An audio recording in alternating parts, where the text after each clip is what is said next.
eu sou Márcia Médio, vidente sensitiva e clarividente. Hoje nós estamos fazendo aqui mais uma visão. Conforme havia visto, gente, caiu no dia 22 o avião, né, na Somália, e depois, e ontem, não, caiu na África do Sul, e ontem caiu o avião na Somália, infelizmente com 5 pessoas dentro de uma Boeing aeronave. Nós temos mais previsões para isso, esse acidente, né, vir acontecer, e nós não deixamos de falar das previsões.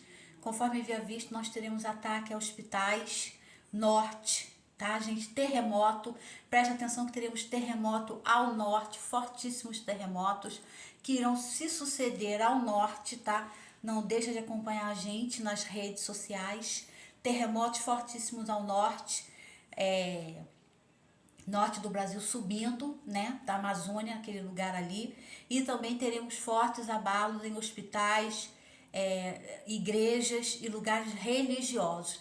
Ouço liturgia, provavelmente Israel e Estados Unidos, juntamente com o Iêmen ali. Nós vamos falar da 7ª Cabala, a Cabala da vitória, ou seja, a vitória sobre os sentimentos. Nós temos então 22 lâminas, que são lâminas importantíssimas, que misturada a 10ª ordem do Sefirot, que é o segmento, e Mitzvah, que é o enigma. Então nós vamos começar com o Torá antigo, que traz essa fundação pra gente. Em momento nenhum no Torá se fala em Moshe, que é Moisés, mas se tem uma abreviação total da vida dele. Segundo Yeshua HaMashiach, ele seria julgado pelos judeus, e os judeus falam: peça perdão, redima-se a Roma.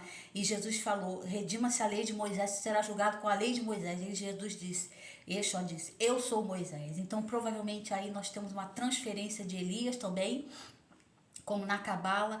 Cabala é um enigma de 22 lâminas do alfabeto, misturado o enigma em aramaico, do Torá e do Tanar, da Bíblia, a Bíblia judaica, do qual se exprime palavras do futuro, né, do Cabala do futuro, e que trazem soluções místicas, espirituais. É um fundamento muito forte, são 10 sefirotes. Nós falaremos sobre Netzar, que é a vitória dos sentimentos. Segundo o Torá, nós temos que vencer nossas próprias debilidades, criando cercanias em volta dessas debilidades.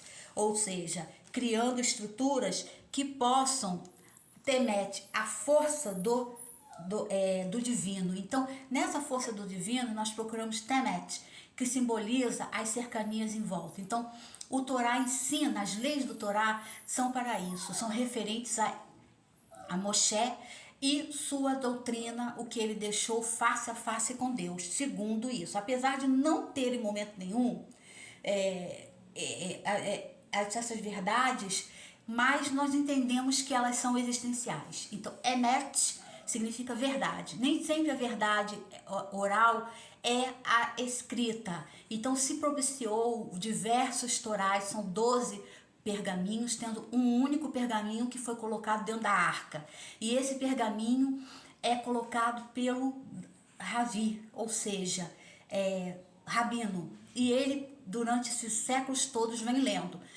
Obviamente que nós temos hoje a lei transformada do século XXI, aonde se pode falar de homofobia, onde se pode falar de diversos temas, as temáticas que são fortes para a humanidade, que ninguém ficou preso à doutrina hermética antiga, né, o Torá antigo, porque isso seria uma debilidade que todos teriam que passar muito grande, ou seja, o não dinamismo, e justamente é isso. O Torá o Tanar foi escrito e reescrito para que tivesse uma linguagem oral. Então é muito fácil, não existe elaborações para subterfúgios. E Temet. Então nisso tudo as pessoas começam a visualizar a verdadeira essência das palavras e do que se passava das leis e das doutrinas de Moshe. Em momento nenhum Moshe foi descrito, mas ele aparece em todas as epístolas. E na Cabala, né, que é o gnosticismo, entre aspas, que segundo consta também foi implementada a Jesus, né, o gnóstico, e essas 10 sefirotes são sefirotes da vida, de como manifestamos a vitória sobre as debilidades, a vitória sobre, em Gálatas 5, diz, ó glorioso gozo de felicidade. Então nós podemos implementar isso também na festa dos noivos, aonde Jesus encheu o tonel de vinho, foi mandar buscar água e a água se transformou em vinho. Então é a felicidade, é a alegria, é o venusiano. O venusiano simbolizando Libra, que também pode ser descrito como o artista, a fantasia, o lúdico. Por isso que nós não entendemos muito quando o signo de Libra se desequilibra tanto e às vezes promove pessoas de Libra com tanta rispidez e com tanta violência. O que é o que não é normal, comum, porque o libriano nato,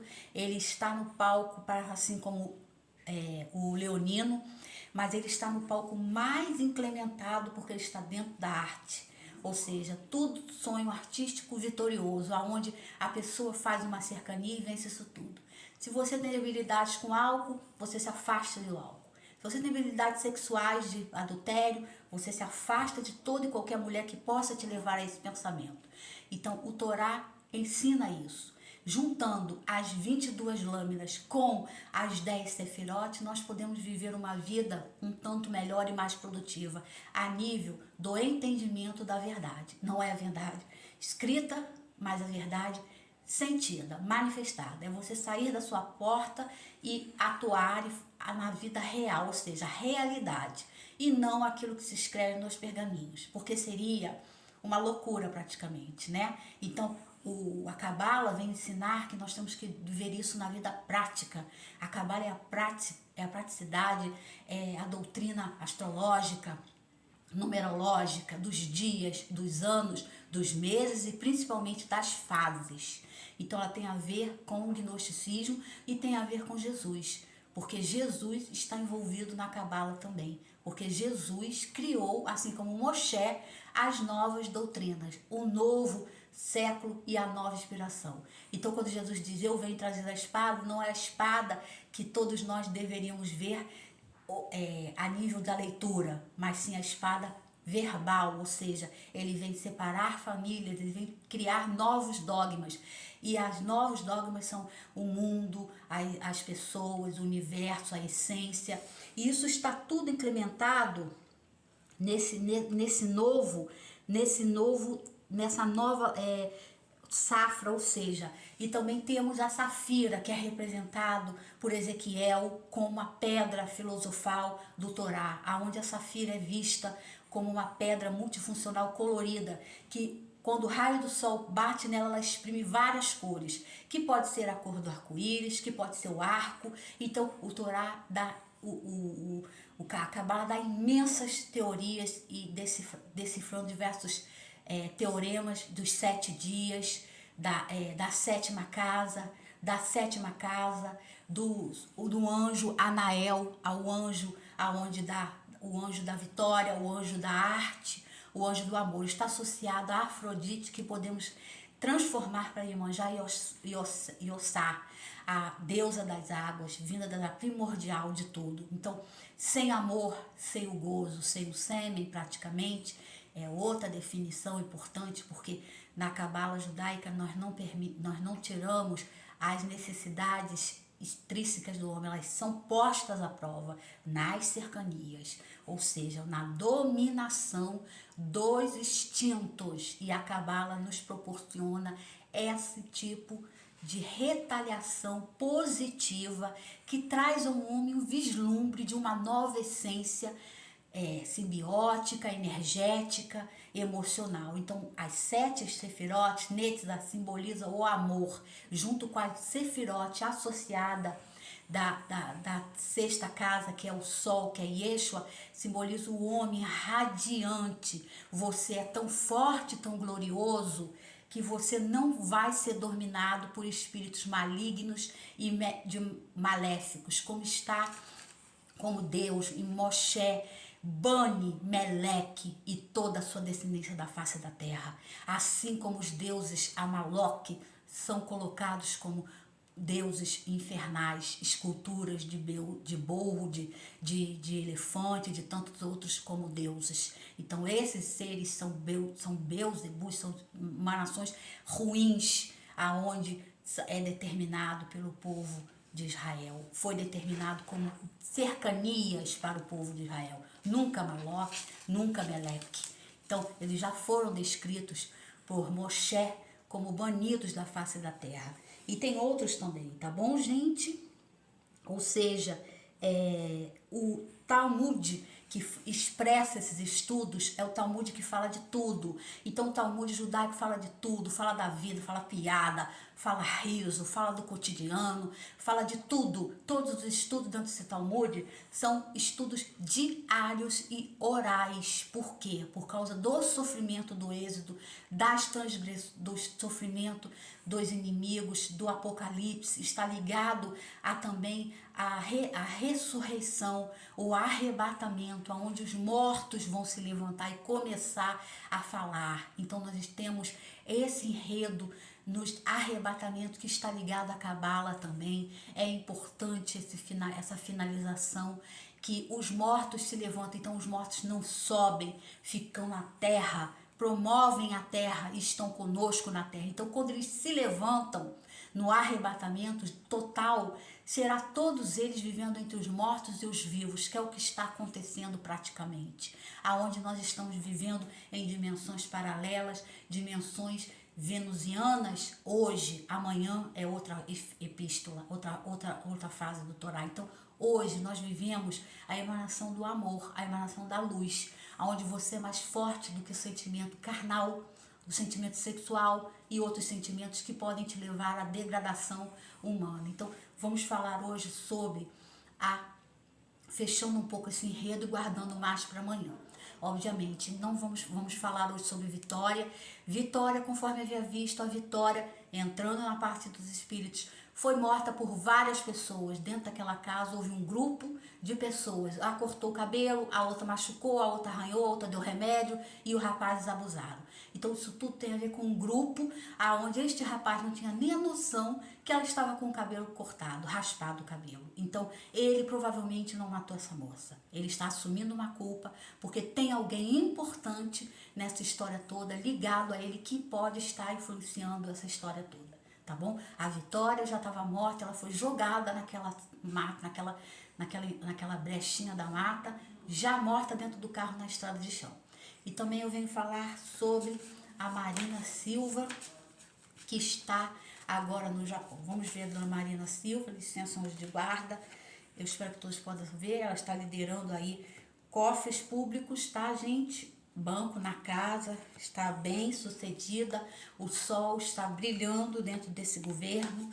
É uma pessoa que está ali por delicadeza, é uma pessoa que está ali como uma imagem. Marina Silva está ali dentro, tem o buquê e as alianças. Então ela tem uma aliança de partido, de história, tá, gente? Mas ela não resolve nada e ela está numa encenação apresentando essa imagem dela. Mas ela não tem poder nenhum ali e é totalmente oposto àquilo tudo ali. Ela está representando, como sempre, uma mulher que passou por diversas... com Chico Mendes, seringueira, e simplesmente ela não está à frente daquilo tudo. Ela está fantasiando a imagem dela, deixando passar, como sempre, mais uma imagem, porque ela tem que se impor dentro do que ela acha, e ela não faz isso. Ela fica sempre do lado deles ali e apoiando aquilo tudo, sabendo de muito pouco, não se envolvendo tanto assim, tendo mais uma imagem de militante, tá bom? E agora eu venho falar sobre, outra personalidade. Vamos ver aqui, que me foge agora a memória, tá? Importante, que é o filho do Bolsonaro, que é o Eduardo Bolsonaro. Vamos ver aqui. Bem, Eduardo Bolsonaro está levando notícias, tá? Para o exterior. Tá vendo aqui, gente? A carta não mente, minhas cartas não mentem. Eduardo, você tem que tomar muito cuidado, Eduardo, tá? Eduardo vai ser assassinado, não demora muito, a morte no caminho dele. Terrivelmente, Eduardo, as pessoas estão tramando contra a sua vida. Você está certo em ficar nos Estados Unidos. está certo, você qualquer hora vai morrer, tá? Você está sendo, vai passar por uma situação muito difícil, uma personalidade do seu lado que vai vir a falecer e você vai estar perto dessa personalidade quando ele vier a falecer, tá bom? Conforme eu já disse, cuidado que você pode ser vítima junto com ele, tá bom? Eu sou Márcia Médio, vidente sensitiva e clarividente. Obrigado por sua atenção. Minhas cartas não mentem jamais. Ó Sé Shalom.